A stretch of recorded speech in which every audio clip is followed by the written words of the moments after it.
আসসালামু আলাইকুম প্রিয় বন্ধুরা, সবাই কেমন আছেন? আশা করি সবাই ভালো আছেন। আল্লাহর অশেষ রহমতে আমরাও ভালো আছি।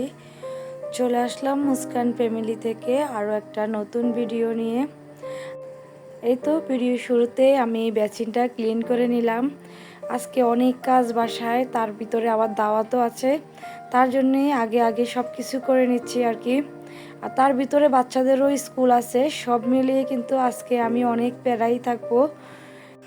এই তো ভিডিও শুরুতেই সুন্দরভাবে বেসিনটা ক্লিন করে নিয়েছি। কাজের শুরুতেই আজকে বেসিনে হাত দিয়েছি, কারণ রান্নাবান্নায় যখন চলে যাব তখন আবার এগুলো মনে থাকবে না। তার জন্যই খুঁটিনাটি কাজ যেগুলো আছে সেগুলো আগে সেরে নিয়েছি। আমার আজকের ভিডিওটাও কিন্তু ঈদের আগেরই ভিডিও। আমি এই কয়েকদিন যা ভিডিও দিব সব কিন্তু ঈদের আগের ভিডিও, যখন আমার আপু ছিল আর কি তখনকার ভিডিও। তখন তো ব্যস্ততার জন্য আর আপলোড দিতে পারি নাই, তাই এখন সময় করেই সব কিছু গুছিয়ে এখন আর কি আস্তে আস্তে আপলোড দেওয়ার চেষ্টা করতেছে। আর এই তো আমি ড্রয়িং রুমটাও সুন্দরভাবে গুছিয়ে নিচ্ছি। বেডরুমগুলো আপু আমি দুজনে মিলেই গুছিয়েছি। সময়ের অভাবে আর ভিডিও করা হয় না। কাজের শুরুতে কিন্তু প্যারা কম লাগে, ওই যে ভিডিওটাও নেওয়া যায়। যখন কাজগুলো একদম বেশি জমে যায় তখন দেখা যায় বেশি তাড়াহুড়ার ভিতরে কিছুই করা হয় না। আর এ হলো আমাদের অবস্থা আর কি। সব কিছু গুছিয়ে তারপরে আপুর ননদের বাড়িতে দাওয়াত খেতে গেলাম আর কি। আজকে আপুর ননদের বাসায় দাওয়াত ছিল আমাদের, ওনার বাসায় দাওয়াত খেয়েছি, কিন্তু ওইখানে কোনো ভিডিও নেওয়া হয় নাই, কারণ ওইখানে একজন অপরিচিত আপু ছিল। আমার লজ্জা লাগছিল, তার জন্য আর ভিডিও করি নাই। কিন্তু আমি ভাবছি ওইখানে গিয়ে ভিডিও করব।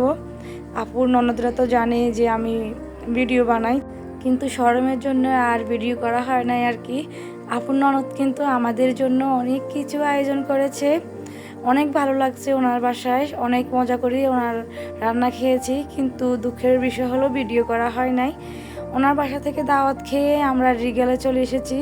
একটা ইমার্জেন্সি ওয়ার্ডরোবের প্রয়োজন ছিল, আর আমরা রিগালে এসে একটা ওয়ার্ডরোব চয়েস করে নিয়েছি। তার ভিতরে আবার বক্স নেবে আপু, ওই যে বাইরে যাওয়ার সময় যে দেশি মাছ টাছ নেবে, এই জন্য বক্স নেওয়ার জন্য এখানে এসেছি।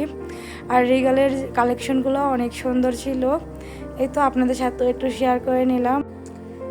আমার কাছে তো আরএফএলের রিগালের কালেকশন অনেক বেশি ভালো লাগে। কিছু কিনি বা না কিনি, কিন্তু সব কিছু ঘুরে ঘুরে দেখতে ভালোই লাগে। এই যে আমরা যে ওয়ার্ডরোবটা নিয়েছি, এটা হলো আমাদের ওয়ার্ডরোব। অনেক খোঁজাখুঁজির পর মানে জায়গা মিল হয় না, তাহলে আরও সুন্দর সুন্দরও ছিল। আমাদের জায়গা যেহেতু কম, ওই জায়গার মাপে আর কি এটাই পেয়েছি, তাই এটাই নেওয়া হলো আর কি। অন্যদিকে ইরফানের মতো করে পুরা শোরুম ঘুরছে। আর বাসায় এসে তো রান্নাবান্না বসিয়ে দিলাম, যেহেতু রাতেই মেহমান আসবে পেনি থেকে, তাই এসে রান্নাবান্না গুছিয়ে নিলাম আর কি। এখানে কলিজা ভুনাটা বসিয়ে দিয়েছি, আর রান্না করব আর কি বেলে মাছটা হাতে মাখিয়ে বসিয়ে দিলাম। তার সাথে গরুর মাংসটা মশলা মেখে নিলাম আর কি, একটু ম্যারিনেটের মতো করে রেখেছি। একটা একটা করে রান্না গুছিয়ে নিচ্ছি। আর আমাদের আজকের মেহমান কিন্তু খুবই স্পেশাল। আজকে আমাদের বাসায় আসতেছে আমার আপুর ভাইয়ের বউ। তার মধ্যে সবচেয়ে স্পেশাল মেহমান হলো জায়ান বাবা, আপুর ভাইয়ের ছেলে আর কি।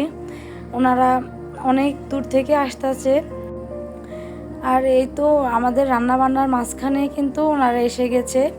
ওইগুলো আর ভিডিও করি নাই, কারণ ওনারা অনেক দূর থেকে এসেছে। আর আমি যখন রান্না করতেছি তখন তো অনেক বেশি গরম ছিল, এত গরম ছিল কি ভিডিও করব কিছুই বুঝে আসতেছে না। অনেক বেশি গরম ছিল ওই দিনে, তার ভিতরে রান্নাবান্নাও বেশি ছিল। আজকের রান্নাবান্নাগুলো আমি একা একা করি নাই। আজকে আমাদের যে কাজের আপা তারপর আন্টি দুজনে ছিল, দুজনে আমাকে অনেক হেল্প করেছে, কারণ অনেক বেশি রান্নাবান্না ছিল। ওনারা কেউ তেলও ভেজেছে, কেউ পেঁয়াজ কেটেছে, কেউ মাছ কেটেছে, মানে এক একজনে এক একটা করেছে। আমরা তো দাওয়াতে ছিলাম, তার জন্য আমরা অনেক পিছিয়ে গেছি আর কি।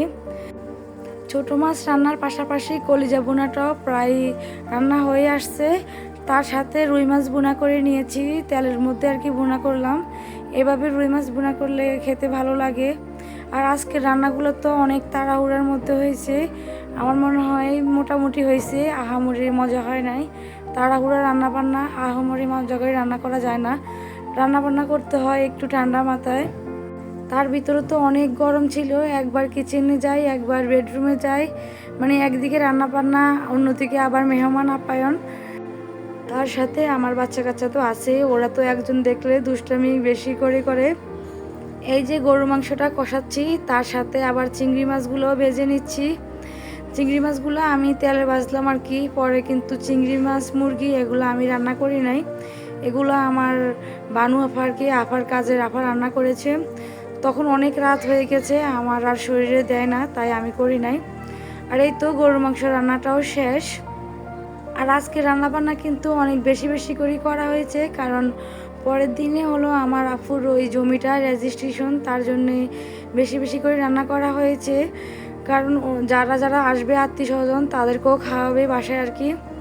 এই তো পরের দিন সকালে উঠে আগে মাসকলার ডালটা রান্না করে নিচ্ছি। ইলিশ মাছের মাথা দিয়ে মাসকলার ডাল রান্না করেছি। অনেক বড় বড় ইলিশ মাছও ভুনা করা হয়েছে, কিন্তু ওইগুলো তো আমি করি নাই, আমি আপুর সাথে সাথে ছিলাম, তাই আর ওইগুলা ভিডিও করা হয় নাই। ওইগুলা আমার যে কাজের আন্টি উনি করেছে আর কি রান্না। আমি এত ব্যস্ততার ভিতরেও অল্প অল্প করে ভিডিও করে আপনাদের সাথে ধারণ করলাম, কিন্তু অনেক বেশি ব্যস্ত ছিলাম ওই দিন, অনেক অনেক রান্নাবান্না ছিল, একটু একটু ভিডিও করেছি, ওইরকমভাবেও ভিডিও করি নাই। এই যে মাসকলার ডাল রান্নার পাশাপাশি করলা ভাজি করে নিচ্ছি। ঢেঁড়স ভাজিও করার কথা ছিল, লাস্ট পর্যন্ত ঢেঁড়সটা ভাজি করতে পারি নাই। আমি তো আপুর সাথে চলে গেলাম যেখানে রেজিস্ট্রেশন হয়েছে ওইখানে আর কি। আর এই রান্নাগুলো তো একদম সকাল ভোরবেলা উঠে করেছি, তখন মেহমান সব ঘুমিয়েছিল, আমরা এখানে রান্নাগুলো একটু একটু করে সেরে নিচ্ছি আর কি। ইলিশ মাছের মাথা দিয়ে মাসকলার ডাল রান্না শেষ। আর এভাবে মাসকলার ডাল রান্না করলে কিন্তু অনেক মজা লাগে, আমার অনেক পছন্দের খাবার, কিন্তু ওই দিন ওইভাবে খেতে পারি নাই। আর এখানে রোস্ট রান্নাও শেষ, এটা বানু আপা করেছে। চিংড়ি মাছ ভুনাটাও বানু আপা করেছে। রোস্ট কিন্তু সচরাচর পোলাও দিয়ে মজা লাগে, কিন্তু আমাদের আজকে পোলাও রান্নাটাই হয় নাই। কথা ছিল কিন্তু সবার আগে আমরা পোলাও রান্না করে নিব। আপু বলতেছে পোলাও তো একটু গরম গরম খায়, লাস্টে রান্না করিস, এখন অন্যান্য রান্নাগুলো সেরে নে। তাই লাস্টে রান্না করতে গিয়ে আর সময়ই হয় নাই পোলাও রান্নার, পোলাওটা রান্না করতে পারি নাই। আস্তে আস্তে আমাদের মেহমানরাও ঘুম থেকে উঠে যাচ্ছে, তাই ওনাদের জন্য এখানে নাস্তা রেডি করে নিচ্ছি। কলিজা ভুনা ছিল আর কি, রাতে তো কলিজা ভুনা করেছিলাম, ওই কলিজা ভুনাটা ছিল। আর তার সাথে পরোটা, চা, দই, মিষ্টি সব কিছুতে ছিল, সব কিছু তো আর ভিডিও করা হয় নাই। এই যা একটু পেরেছি তা করেছি। তার ভিতরে আবার ইরফান মুস্কানের জন্য এখানে তেল ছাড়া একটু ডিম পোচ করে নিচ্ছি। পরোটার হালকা ঘি ছিল মনে হয়, তেল দেই নাই। ওরা বলতেছে ডিম খাবে, তাই এখানে আবার ওদের জন্য ডিম পোচ করে নিচ্ছি। আমি যেহেতু অনেক দিন আগের ভিডিওর মধ্যে ভয়েস দিচ্ছি, তাই কথাগুলো একটু এলোমেলো হয়ে যাচ্ছে, সবাই একটু ক্ষমার দৃষ্টিতে দেখবেন। ভয়েসগুলো সুন্দর হচ্ছে না, এখান থেকে একটু ওইখান থেকে একটু, কিছুই বুঝতেছি না, সব কিছুই ভুলে গেছি আর কি। আমার অবস্থা হলো এমনটাই। আজকের ভিডিওতে আমার একটু আফসোস আছে, ভিডিওটা যখন এডিট করেছি ভয়েস দিচ্ছি খুবই খারাপ লাগলো। স্পেশাল একটা মেহমান এসেছে, তার একটু ভিডিও ধারণ করতে পারি নাই। জায়ান বাবাটার ভিডিও করতে ভুলে গিয়েছি, কিন্তু এত কাজের ভিতরেও তাকে কোলে নিয়েছি, আদর করেছি, অনেক ভালো লেগেছে। তারা আমাদের বাসায় এসেছে, অনেক অনেক আড্ডা দিয়েছি, তাদেরকে তো এখন অনেক বেশি মিস করি। আজকের ভিডিওটা এই পর্যন্তই, সবাই ভালো থাকবেন, আমাদের জন্য দোয়া করবেন। আল্লাহ হাফেজ।